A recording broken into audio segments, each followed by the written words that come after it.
Mojang has recently shown off the next Minecraft update 1.17 titled the Caves and Cliffs update. As we know from Minecraft Live, this update will be huge and most importantly drastically change the generation of mountains and caves. But those things are kind of the opposites of each other. Caves go very deep down and mountains go really high up. Meanwhile, the Minecraft world we currently have is only 255 blocks high, from the very bottom piece of bedrock to the highest place you can place any blocks. Which, let's be honest, isn't that many blocks. Obviously the terrain doesn't actually occupy all this space, most likely to leave space for players to actually build something, but it still occupies at the lowest parts 27% of the height. The height limit was not mentioned at all during the live event, so is it going to be increased or not? I think I know the answer, and in this video I will explain how I came up with it. Make sure to watch the whole thing so you don't miss out. Just before we start though, if you enjoy my content, make sure to subscribe and hit the like button. And if you're subbed already, make sure you still are, because YouTube can sometimes unsubscribe you because of a glitch. But anyway, let's get on with the video. During the Minecraft Live event, we got quite a few video clips showing off the new cave generation, including a very special one. This clip was showing off how the new generation can create some very interesting experiences. In this instance, there was a not that wide cave with a water stream going all the way through it that ended in a waterfall falling into a gigantic cave, half filled with water below. This allows the player to have a very cool water ride with a boat. So what's so special about the clip, you might ask? It shows us a lot of verticality of the new underground. It allows us to count the blocks one by one to find out how far down the cave actually goes. First of all though, we need to determine our starting point. The thing that probably instantly catches your eye is the grass. It kind of suggests that the clip starts relatively close to the surface, but we can't take that for granted, because the update changes, well, caves.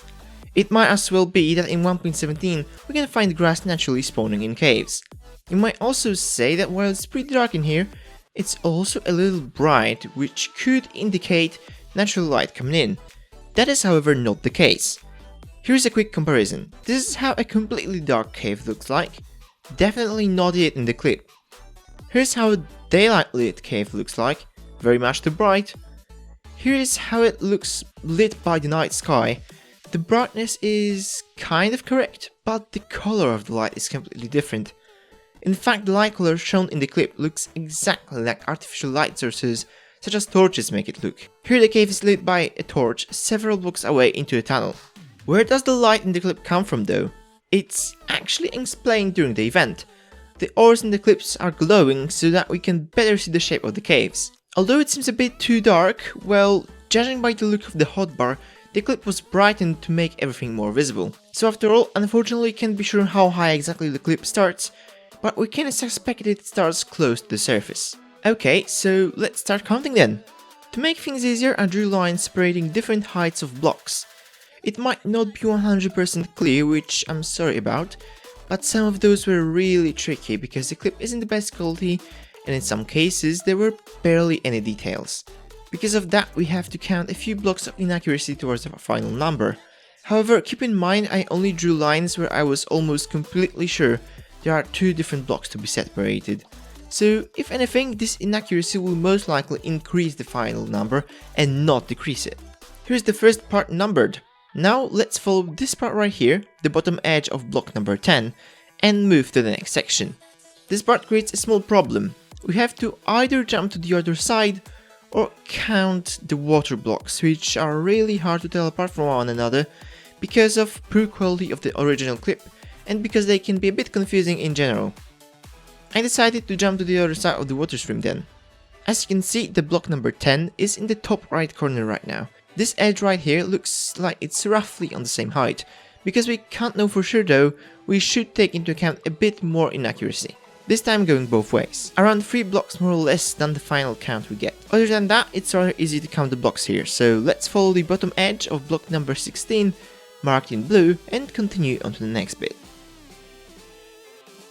This part was actually really simple. The only slightly problematic part was at the bottom, where more detail was lost in the compression of the clip, so it was a bit hard to tell apart the edges of different blocks. But I'm pretty sure I got it right. So once again, let's follow the bottom edge of block number 28. This part right here was super simple, so let's go all the way to block number 34. This is probably the most advanced part of it all. To make things easier to see and understand, I decided to draw the lines a bit differently here to visualize the 3D geometry a bit better. Special note here, the dotted line on the right is only here to help you see better how the blocks are like in 3D. It's most likely not right on the block grid.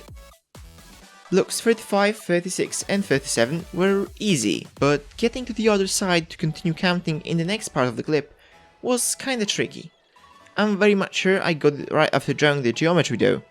The block just below the iron ore turned out to be on the same height as block number 36. The next bit ended up being really easy thanks to the granite and the sterlite generation right here. For the most part at least. This bit right here was actually not completely straightforward.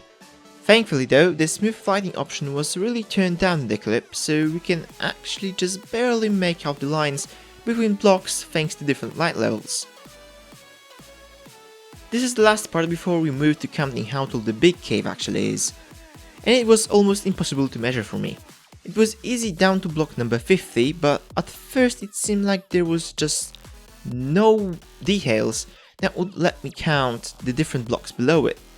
I spotted something behind the water though, and after tweaking the contrast I managed to find the block behind it, which only left me with one not 100% certain block split, marked in the dotted line. However, the size looks to be about 2 blocks, so that's what I went with. Now we have to measure the distance the boat falls to get the height of the big cave.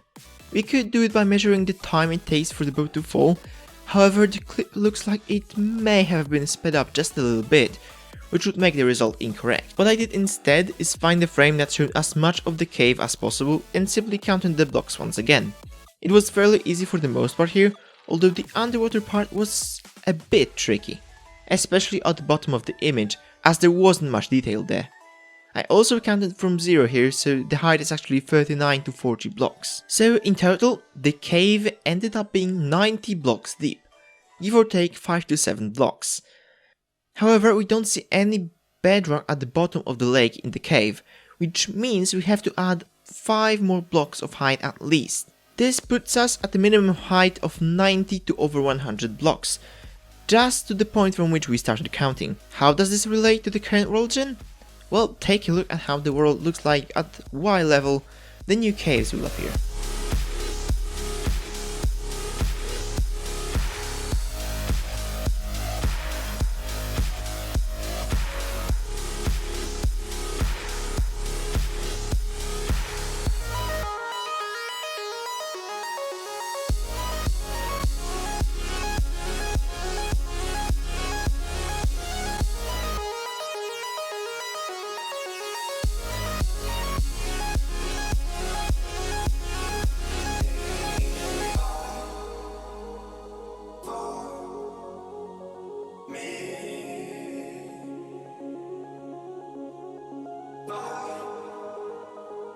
Well, I think it's pretty likely that we will indeed hit higher world limit in 1.17, considering that caves would start high above ground level in the vast majority of our current world gen. Those caves shown in the Minecraft Live event would only be possible in selected few cases on our current world gen, such as the highest parts of extreme hills or shattered savannas.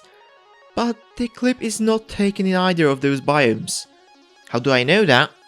Take one more look at the grass at the beginning of the clip.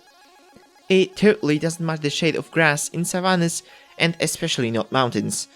Especially that brightening the image we discussed earlier makes the colors even less vivid and saturated. So it's definitely neither of those. Also, one of the Minecraft developers has posted this image on Twitter recently, showing off his setup while they are working on caves, and you can see the cave update in the works on one of the monitors.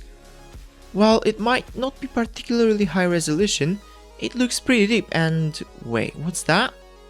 That, at least to me, looks like it's a ravine, very deep underground, as if it was below the level of bedrock. Could this be another hint at an increased height limit? Hopefully. We'll find out soon when the snapshots start rolling in. So in conclusion, it looks like we are at the very least getting higher average terrain, which most likely would mean higher world limit as well, because the current one is already very limiting for builders. I highly encourage you to search for your own evidence for and against this. or you could try counting the blocks yourself in case I counted wrong. I'll gladly hear your thoughts about this down in the comments or in my Discord server. Subscribe if you enjoyed. I was maildartfrog and I hope to see you in another one. Bye!